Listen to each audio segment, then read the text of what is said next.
The Reserve Bank of India, in a short online release, has informed us that the MPC meeting, which was scheduled for this week, is not going to be taking place as scheduled. They said that they will alert us to the new schedule of the meeting at the appropriate time. The meeting was scheduled for the 29th of September, the 30th of September, and the 1st of October, but it will not be taking place now. Now, the RBI doesn't give us a reason, but it would be an educated guess to make that the reason, or at least one of the reasons, is the fact that the MPC's new members have not been announced.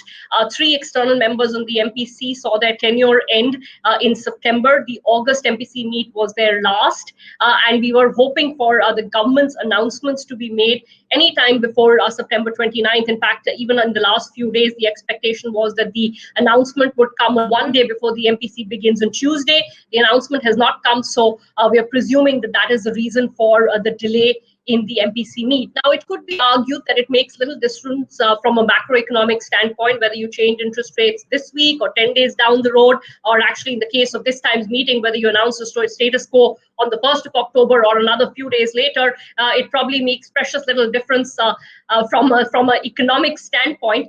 Yet that would be a slightly myopic way to look at things. It does reflect, at the end of the day, the seriousness with which the government, the policy-making universe, takes such a economic body of such great stature.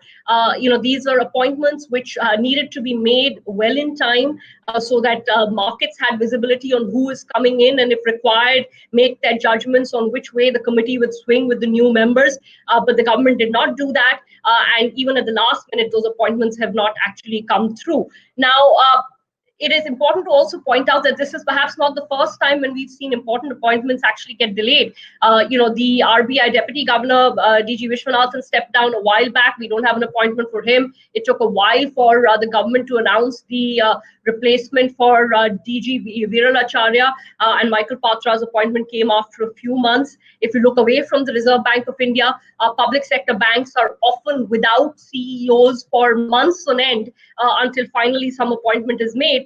And the question must be asked as to whether it is ideal to be delaying appointments to large economic policy making bodies and large banks, which hold sway over so much public money.